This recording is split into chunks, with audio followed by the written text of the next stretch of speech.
yeah, there is a lot of similar connections to those. Okay, let's lighten it up a little bit because this was everybody's favorite in terms of like it just was. Well, I guess they did have some deeper issues because they had a. I'm so excited. I'm so excited. Oh yeah. I'm so scared. I mean, you had the pills episode where she was taking speed to study. She needed to study. That poor Jessie. But Saved by the Bell was one of the greatest shows. And I remember going back and watching like Mrs. Bliss's class, like the Right. Mm-hmm. original Saved by the Bell before they went over, before they went to high school, when The they were only in middle characters school. that stayed on that original would have been Zack was on it, Screech was Hmm. on it, and Lisa was on And it too. I Lisa, think. yeah, it was the three of them. Yeah. Hmm. Yeah, Gosh, I those are the feel only ones that like went over to the high school. to Yeah. because it was like a junior high at the It was beginning. junior high in the beginning, and then it went Right, over right. to It yeah. balanced itself so well because there's so many great memories, and I remember like just when did it come on? I guess it came out on the weekends. It was Yeah, Saturdays. it was Was back different. when there was like Saturday morning cartoons, and we got Saved by the Bell for us older kids. What are the big memories you have of it? Because I think of instantly when Kellie started dating. I think his name was Jeff. I guess he worked at the Peach Pit or something. No, that was the Max. Peach Oh, Pit not Peach Pit. Sorry. 90210. Hold on. Wait a minute. Not yet. Not yet. It's going to come. It's going to come. No, Not we're yet. talking about the Max. The Max. Get yeah. it right. Were they outside dancing too, or was it Kellie and Zack who were When doing? they were breaking up. And was the Michael Bolton? How am I supposed to live Yes. with that? So That was heartbreaking. so good. That So one. good. Yeah. So good. She left him for the college guy that cheated on her. But Oh, he ended up cheating on her. He ended up cheating on her, yeah. Oh, okay. Yeah. And what was Grass great is about never her, greener, guys. Grass is never greener. Tiffany Amber Thiessen, she was the one who got to do Saved by the Bell, which was more the, fluffier, lighter show. Kellie Kapowski, which people to make fun of my last name because it sounds kind of like that. Oh, right. Yes, yes. But then she also got to do a little bit of 90210 also, which I thought was very interesting. With a dark, a little bit of a darker character. It was a good character. Yeah. And we'll get to 90210 because we've alluded to it twice. So get ready. Anything else you want to talk about from 90210? Because there are so many story. Saved by the Bell, you mean? You're ready to talk about 90210. What did I say right now? What did I say? Said if there's anything, you're ready for that 90210 talk. I gotta say, we have just talked about a lot of. We might not talk about it today. We might 86 it and make a whole show dedicated to. I mean, Saved by the Bell was great. There were a lot of things. There's you've got like the military kid that's coming in, which was AC Slater, who kind of like knocks Zack off his little pedestal of being like the most popular kid in school, and then you have all these different friendships and these like competing, but all very much on a lighter level.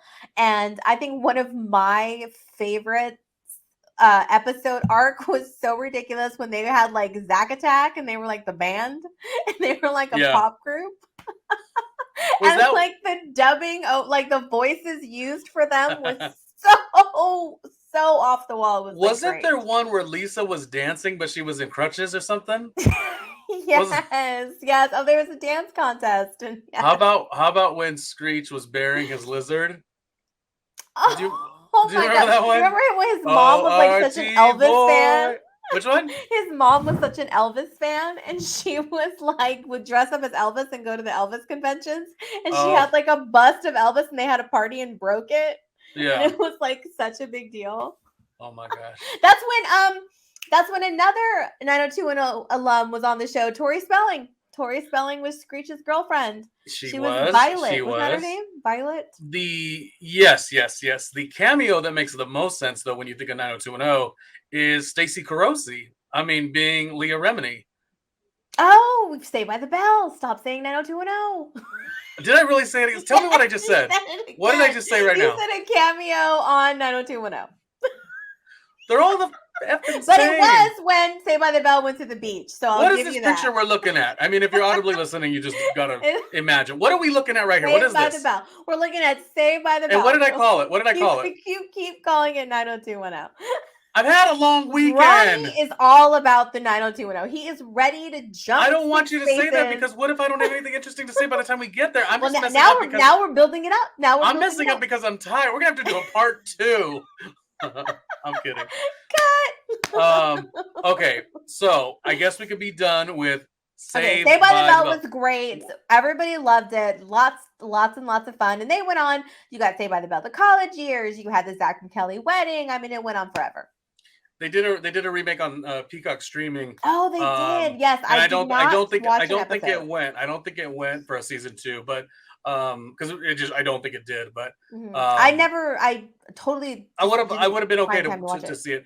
When I think about it, I don't know that I like Saved by the Bell was great, but I remember there was like a pop-up where they had like a Saved by the Bell. Oh, they had the Max pop up in Beverly Hills or somewhere. Yes, right? Or Santa Monica. My siblings went, and I remember feeling zero FOMO. So I don't know that I love it as much. So again, this goes to what I was saying earlier. Right. I loved it when it was out. Saved by the Bell was great when I was a teenager and I had limited access to life. But now I'm like, was it that great? But wait, I think this is something you and I have in common because when we've worked in entertainment for so long, so I think that it's more like, not that we didn't think it was great and that would be such a fun novelty, but we did all that kind of stuff that I think that it's more the equivalent stuff that it's more like, I don't want to deal with the mess of it. Okay. More so that I don't think it's that cool. So I think it's like, if you stop and think, it's not that you didn't really like it, but I think it's more like, we know what it is to like put together that kind of because we worked in broadcast, we worked in event production, so it's like, because it's going to be the lines, it's going to be all the mess, and it loses its luster because of that. Because that's the way I am. Like I worked so many concerts that it is rare you will ever find me at a concert, and I love them. I wonder if that wears off, but I don't want to deal with it. You don't think that wears off at all? Like, I feel like at some point you got to just enjoy it. I mean, I haven't worked in radio since 2005, and I still don't want to go to a concert. I mean, the last concert I went to that I didn't have to go to was Dolly Parton in like 2017. And that was fantastic, by the way. And I was super excited to go to that. But it was at the Hollywood Bowl. That's a whole different experience. It's like awesome. But you do make a point, though. Yeah. I when I was working at Playboy, we had the Playboy Jazz Festival. So I would go to shows for that. And then, working with other artists and stuff, I went to a lot of shows. But if I actually like bought tickets to something, it was Dolly Parton.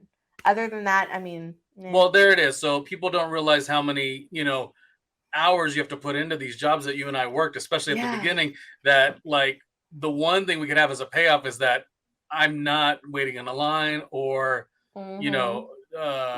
paying for, I mean, I paid for Janet Jackson tickets and I would do that again. Oh, but that's what I'm saying. Like, it has to be like something like that and at a venue that's like the Hollywood Bowl, where no matter where you are in that place, it's going to be like a good time and a good seat and like all of that. It's not gonna, you know what I mean? Like, last thing about Saved by the Bell. Got it right. There you go. I feel like Zack was awesome.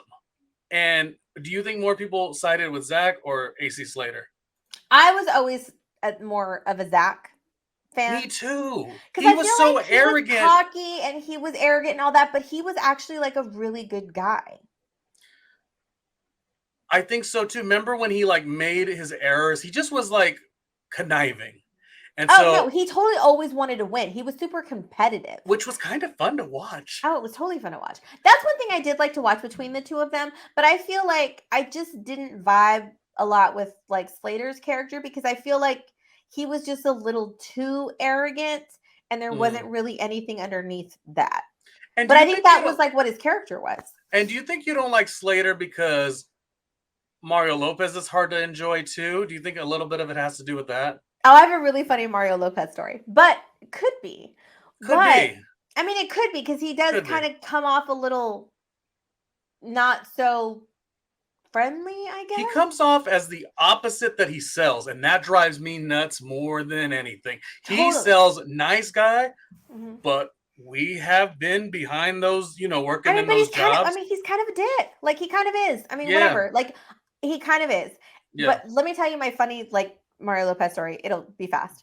but he was hosting he was hosting that America's Best Dance Crew.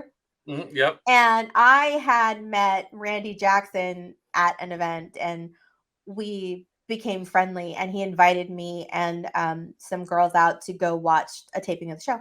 Mm-hmm. And we were there, and we're sitting, you know, we're sitting watching the show, and then his assistant comes and get us, and we go backstage. But it's funny because we're watching the taping of the show, and Mario Lopez is doing his thing, but as soon as like it goes to commercial, he just has like this scowl on his face. He just looks like he's in a bad mood. He doesn't want anybody to talk. Like you can tell he is just like not having it, to the point where we were laughing. It was pretty comical because he was so annoyed.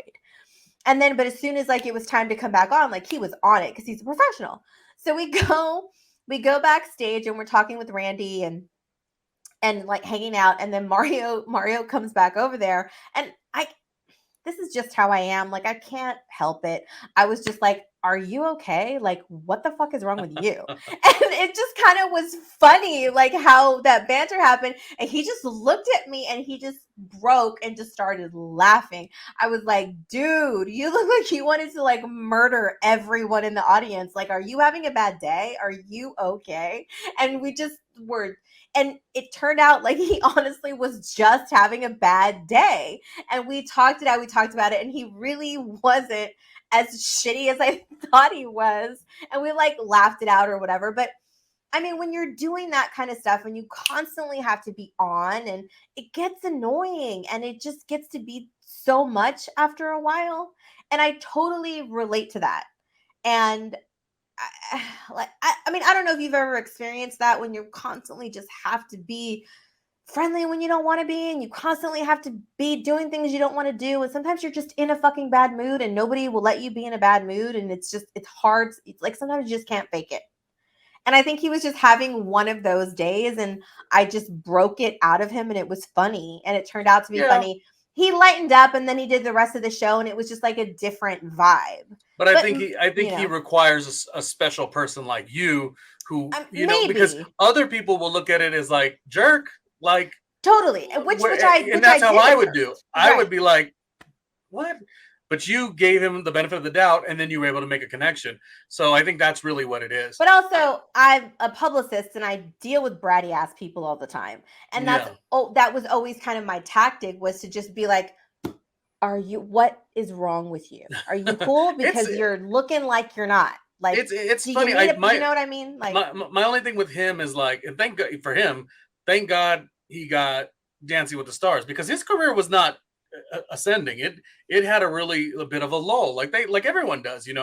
Saved by the Bell was some years ago, and it was that Dancing with the Stars, when Dancing with the Stars was big, that changed the game and gave him all that extra, cachet or whatever. And like all that. Yeah. And the thing, and he's still, I mean, I still find like some of his social media and like some of the shit like, I still find that he's kind of a dick, like just a little. I feel like, he's a little arrogant. Like he's kind of got that little edge to him a little bit, I think. But I mean, that's just, could just be his personality, and he might not mean anything malicious by it. And you're right. What's the alternative? Like, okay, mic's on, 3, 2, 1. Well, now what do you want to do, stupid? Like, you can't do that either. I mean, you can. We do it all the time. I mean, but I guess my message would be, if he was watching this, because of course everyone watches our show, would be like, me as somebody who's been trying to pursue, like a chance to be on camera too, or whatever the case. Mm-hmm. It's like, I don't love somebody with such a terrible reputation. And we're only both saying stories because we both know some stuff. And then the complete polarizing opposite comes over the camera, so that people that aren't in the business get to like absorb him as this really nice guy. I don't know why, but that gets under my skin a little bit, Kelly. Like, it gets me a little bit like, oh, screw that. But it's not going to change, because he's got a great career, and it keeps going. But like I said, I think it's just sometimes, in my experience as an entertainment publicist for so long, when you have people that are always like your yes people, because when someone like him, Ellen, all these people, the people that they have around them are all yes people, because they make a paycheck off this person, right? So you're not really going to call anybody out because you could get in trouble. You could get fired. You could lose your job. So you're going to kind of do whatever you need to do to deal with whatever mood they're in, like whatever that is. I don't have to. I could give a shit. So I'm just I've just always been that person that will just get right to the point and cut the shit. I mean, it's like what we talked about with Ronnie, where I am not let's like drag out the answer when I ask you a question. No, let's get to the point. That's just who I You did am. say that. Mm-hmm.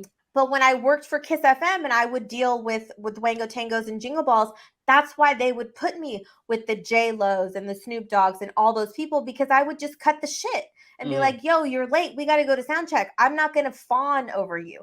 I appreciate you. I respect you as an artist. I think you're fantastic, but you're fucking late. Let's go. Like, that's kind of which is the job. What my whole attitude always was, which was why I got assigned to those people. And as my career progressed, that's why I was around these high profile people. I mean, most recently, I left my last job like almost 3 years ago, but like I had a really high like profile famous person publicist call me about an event for this last company that I worked at, and I haven't worked there for 3 years. Oh, she made a reputation. And I'm just like, oh, I was like, I would love to help you, but I don't, let me see if I can find out. I mean, I respect this person. It's a person who's been in the business for like, forever. And I was, but it shows like, that's the reputation that I have. And that, and I'll get the answer and I'll find out. And I did, I was like, hold on, give me a second. And I'm like texting while I'm on the phone, and I like figured it out for this person. But but that's always who I've been. So to go up to him and be like, dude, you're acting like a dick. Like, what's your deal? And we just like start laughing. He could have totally written me off. He could have totally been like, who are you? Fuck you. Like, who cares? But he didn't. And I think to me, that proves to me the deep down kind of person that he is. He's really not that. I think he might have some bad days and people let him get away with it. So don't let him. Well, I don't think we spend too much time on Saved by the Bell. I think we spend too much time on AC Slater by way of Mario Lopez. Sorry. But we can move on. The next one was also in that pack, or time, what's it called, scheduling of Saturday. I guess it was like NBC, and it was called City Guys. And I don't remember this show. It was a show that was sandwiched between like a California Dreams and a Saved by the Bell. They sort of like leaned in. There was a lot of them. There was a Hang Time or something like that. Oh, right. Which was with because I remember Anthony Anderson was on that one, which he became a big household name or whatever. What's interesting about this one, City Guys, I was once a featured extra on City Guys. Now, were you? I don't have the footage today. Oh, we gotta find it. The reason I say featured extra is because I was so good.